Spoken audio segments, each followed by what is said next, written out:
Hi, it's Mike Stiles, and this is This Week in the Metaverse, your weekly newscast that keeps you up to date on everything that isn't real and yet is. It's November 28th. Let's find out what happened metaverse-wise this week.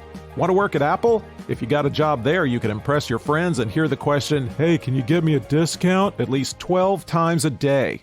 Exploitative friends are fun. But if you do want to work at Apple, Saptak Bardhan reports in Entrepreneur India they appear to be looking for people with metaverse knowledge and skills. A lot of their current job listings have to do with AR and VR, like framework engineers and audio engineers.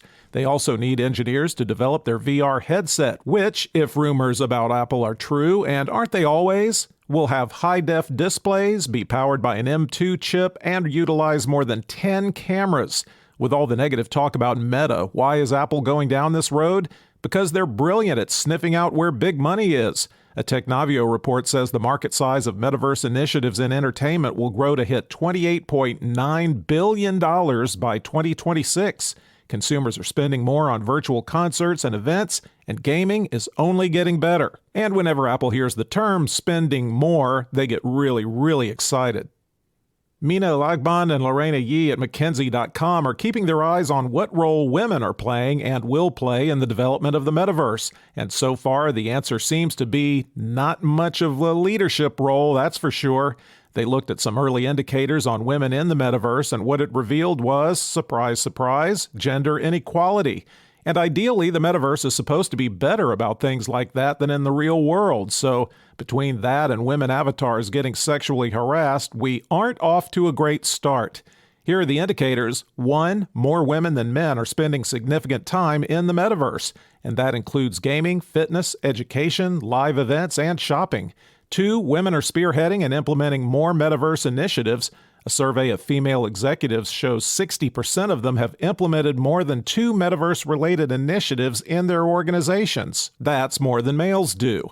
3, female leaders are scarce in the emerging metaverse economy, so they're bringing the initiatives, then getting locked out of leadership roles. And 4, in organizations shaping metaverse standards, 90% of leadership roles are held by men, which ironically is a bad standard to set. Just because people use technology doesn't mean they think it can't get out of hand, and Martin Landy at Yahoo News reports the latest such person is the producer of that 3D Abba reunion concert called Abba Voyage. You know Abba, right? Dancing Queen, Fernando, Mamma Mia, but not sung by Meryl Streep like it was in the movies. Savannah Gisela says that show was held in a purpose-built destination in East London and featured 3D images of Abba's younger selves, and it was meant to be an emotional group experience. They didn't stream it or make it available to people sitting alone with headsets. In fact, she thinks the metaverse scares her and will damage human connections. She thinks group experiences are more natural for us because we're pack animals. And it's only recently technology's been encouraging us to be lone wolves. She says, "I don't see any improvement in getting our younger generations to dive deeper into the loneliness of being inside a screen all day. It's a lonely existence to live with technology. It's made to separate people and connect them one-to-one with a device." She even banned photos and videos of the Abba show to force the audience to be present. She said, "Things do happen if you don't post them on Instagram. They still happened." Okay, but when I dance around wildly to Honey Honey, I still like for no one else to be around. Congratulations, New York. You just became the first state to outright ban certain kinds of crypto mining, and in so doing, you have saved the environment. Cheyenne Devon reports for CNBC the law temporarily freezes air permits to companies that have turned some of the state's oldest fossil fuel plants into crypto mining hubs. Individual crypto miners are not affected. The problem is mining that uses proof-of-work authentication and thus gobs and gobs of energy. And shocking news for you big electric car fans, it takes burning coal and natural gas to make electricity, whether that's used for crypto mining or your new Hyundai Ioniq. How did New York become such a hot mining center? China cracked down on Bitcoin mining in 2021, so upstate New York became a popular place for crypto mining thanks to the cheap energy from Niagara Falls and closed power plants. But climate activists were not pleased, so here we are. Nationally, the White House says U.S. crypto mining produced 25 to 50 million metric tons of carbon pollution, which is the same as driving 20 to 40 million gas-powered cars for a year. There are no bans on gas-powered cars in New York, just crypto mining. This is sort of metaverse news since Mark Zuckerberg bought in early and huge, pretty much staked his company's future on it, changed the name of the company to reflect the shift in emphasis.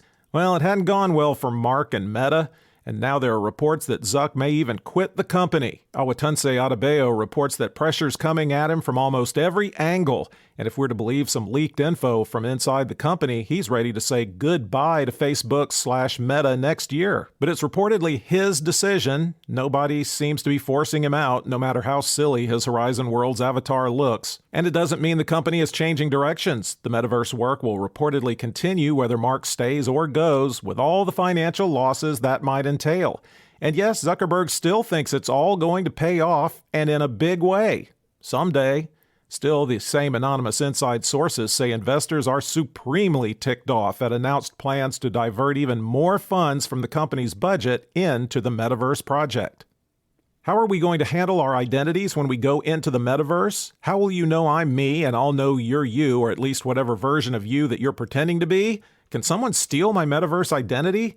All this still has to be worked out, but Daniel Sato, CEO and co-founder of StrongNode, has some ideas about a global identity system he recently published. Global identity means your identity will be recognized on all platforms and by all services, and somebody can keep track of all the different identities you create. Option 1, a single global identity, which would be the easiest, one centralized system managing all metaverse identities, period. Option 2, multiple identities. That's where you can be as many people as you want, but that has to be managed on a platform-by-platform basis. Option 3, a decentralized identity system which wouldn't be controlled by any centralized authority, but keeping all the different nodes required for that all synced up is super hard. In fact, I'm confused as to who I am right now. That's all we have for you this week. Subscribe to the show if you didn't hate it, rate or review it, and we'll be back next week.